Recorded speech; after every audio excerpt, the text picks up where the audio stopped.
The reports began their existence as blank forms, pristine sheets of carbon paper waiting in neat stacks, beside ancient typewriters that had witnessed decades of human drama reduced to careful documentation. Officer Margaret Walsh had learned to find peace in the mechanical rhythm of typing, the steady percussion of keys against ribbon that transformed the raw complexity of human conflict into the ordered language of police procedure. On this particular evening, as autumn rain traced patterns against the precinct windows, Officer Walsh sat at her desk in the report writing room, surrounded by the familiar constellation of case files that awaited her attention. Each file represented hours of investigation, interviews, evidence collection, and observation, all waiting to be distilled into the precise, methodical language that would preserve these stories for the archives. The first report on her desk concerned an incident that had occurred 3 days earlier at Riverside Elementary School, where someone had been entering the building after hours and rearranging classroom furniture in elaborate, almost artistic configurations. The custodial staff had discovered the alterations on multiple mornings, finding desks arranged in perfect spirals, chairs balanced in impossible towers, and chalkboards covered with mathematical equations that seemed to serve no pedagogical purpose. Officer Walsh began her report with the date, case number, and location, establishing the fundamental coordinates that would allow this incident to find its proper place in the vast filing system that organized the city's accumulated experience. She described the initial complaint filed by Principal Morrison, who had been concerned not about damage to school property, which was minimal, but about the security implications of someone gaining unauthorized access to the building. The investigation had begun with a thorough examination of the school's entry points, checking windows, doors, and the various service entrances that might provide access to someone familiar with the building's layout. Officer Walsh typed slowly and deliberately, describing how she had found no signs of forced entry, no broken locks or damaged windows, suggesting that whoever was entering the building either had keys or possessed an intimate knowledge of the school's security. Weaknesses. She paused in her typing to review the notes from her interviews with the custodial staff, 3 longtime employees who took obvious pride in maintaining the school's cleanliness and security. Each had expressed genuine puzzlement about the incidents, noting that whoever was rearranging the furniture seemed to be taking care not to damage anything, even going so far as to dust surfaces and empty trash cans while creating their mysterious installations. Breakthrough in the case had come not through traditional investigative techniques, but through patient observation. Officer Walsh had arranged to spend several evenings in the school, sitting quietly in the main hallway during the hours when the incidents typically occurred. Her report described the profound silence of an empty school building at night, the way familiar spaces took on entirely different character when stripped of their daytime population of children and teachers. On the 3rd night of her vigil, Officer Walsh had heard the soft sound of movement coming from the direction of Mrs. Peterson's 4th grade classroom. Moving carefully through the darkened hallway, she had discovered Harold Peterson, the retired school janitor who had worked at Riverside Elementary for 37 years before his retirement 6 months earlier. Mr. Peterson had been arranging the classroom desks in a complex geometric pattern, working by the light of a small flashlight, moving with the careful precision of someone who knew exactly where everything belonged. When Officer Walsh announced her presence, he had shown no surprise, as if he had been expecting this moment for some time.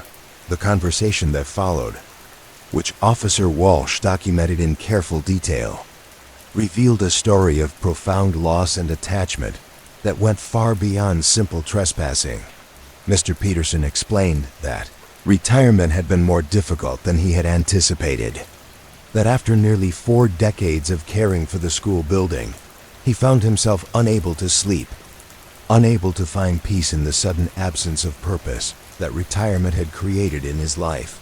He had initially returned to the school, simply to walk through the familiar hallways, using the keys he had forgotten to return when he left his position. But gradually, he had begun to notice small maintenance tasks that needed attention, trash that should be emptied, floors that could be swept.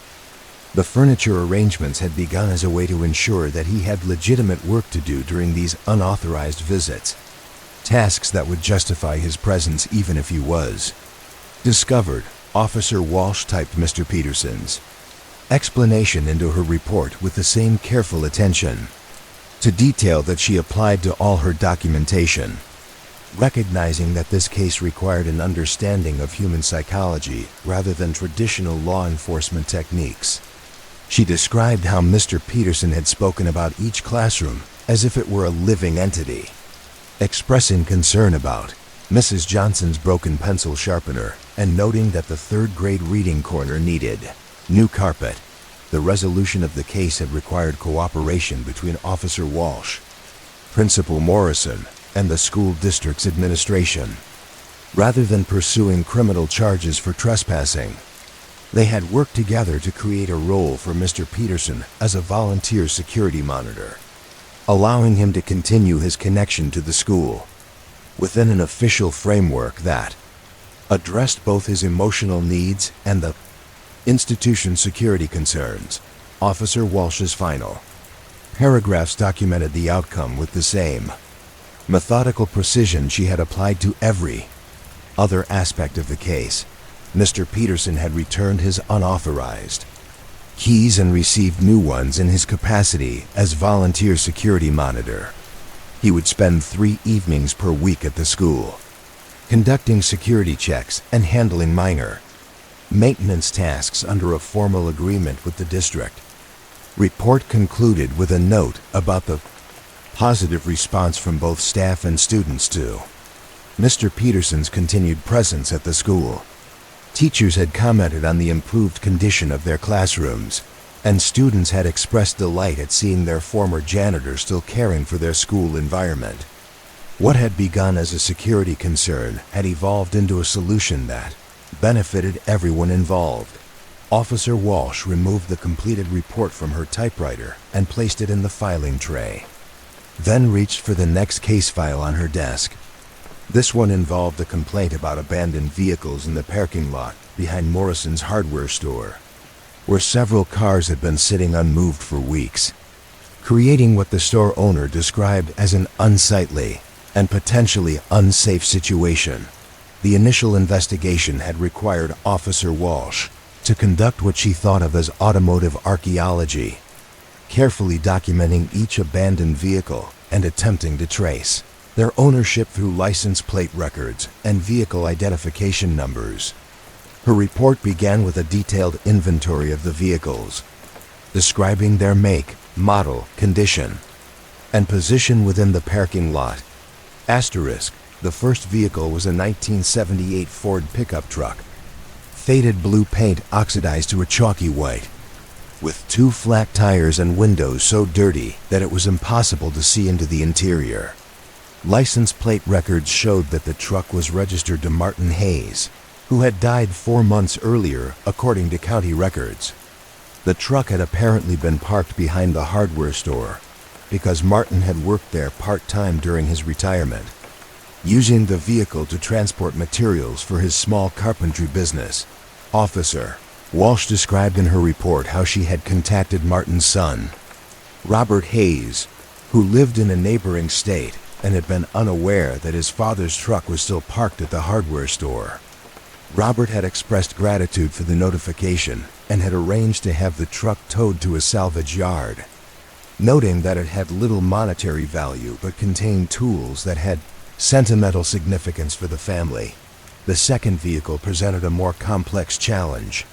The 1985 Honda Civic was registered to Maria Gonzalez, who had moved to another state 6 months earlier without leaving a forwarding address. Officer Walsh documented her efforts to locate Maria through a variety of official and unofficial channels, including contact with her former neighbors, employers, and the post office. These inquiries revealed that Maria had left the area suddenly after losing her job at the local textile factory, unable to afford both car payments and moving expenses. She had apparently chosen to abandon the vehicle rather than face repossession proceedings, hoping that it would eventually be disposed of without further financial consequences for her already strained circumstances. Officer Welsh's report described the careful process she had followed to ensure that Maria would not face additional legal or financial problems as a result of abandoning her vehicle. She had worked with the county clerk's office to properly document the abandonment, ensuring that Maria would not be held responsible for parking violations or storage fees that might have accumulated after her departure. The third vehicle in the parking lot was perhaps the most mysterious. The 1982 Buick sedan appeared to be in good condition, with current registration and inspection stickers, but had been parked in the same spot for more than a month without moving. The owner, according to license plate records, was Eleanor Morrison, who lived in the apartment complex adjacent to the hardware store parking lot. When Officer Walsh knocked on Eleanor's door to inquire about the vehicle, she discovered that Eleanor had been hospitalized for several weeks, following a minor stroke that had left her temporarily unable to drive. Eleanor had been unaware that her prolonged absence had created a problem for the hardware store, and had assumed that her car was fine where she had parked it before her medical emergency. The conversation that followed, which Officer Walsh documented with careful attention to Eleanor's privacy and dignity, revealed the complex challenges that faced elderly residents when health problems disrupted their normal routines. Eleanor had been so focused on her recovery that she had not considered the practical implications of leaving her car unattended for an extended period. Officer Walsh had worked with Eleanor to develop a plan for maintaining her vehicle during her recovery period, including arrangements for a neighbor to start the car periodically and move it if necessary. She had also provided Eleanor with information about senior transportation services that could help her maintain her independence even if her driving abilities were permanently affected by her health problems. Case file included letters of appreciation from both the hardware store owner and Eleanor Morrison, expressing gratitude for Officer Walsh's thoughtful approach to what could have been handled as a simple towing matter. The store owner noted that Officer Walsh's investigation had helped him understand that the abandoned vehicles represented human stories rather than mere inconveniences, while Eleanor had written to thank her for treating her situation with respect and kindness during a difficult period in her life. Officer Walsh completed her report on the abandoned vehicles case and moved on to the next file, this one involving a complaint about suspicious activity in Riverside Park, where several residents had reported seeing someone walking through the area late at night, sometimes carrying what appeared to be bags or packages. The investigation had required Officer Walsh to spend several evenings conducting surveillance in the park, observing the patterns of after-hours activity and attempting to identify the source of residents' concerns. Her report described the peaceful atmosphere of the park during nighttime hours, when the absence of daytime visitors created a different kind of beauty, with moonlight filtering through tree branches and the distant sound of traffic serving as a gentle backdrop to the natural quiet. On her third night of surveillance, Officer Walsh had encountered Dr. Jennifer Chun, a veterinarian who had been using the park's quiet trails for evening walks with animals from her clinic that were recovering from surgery or illness.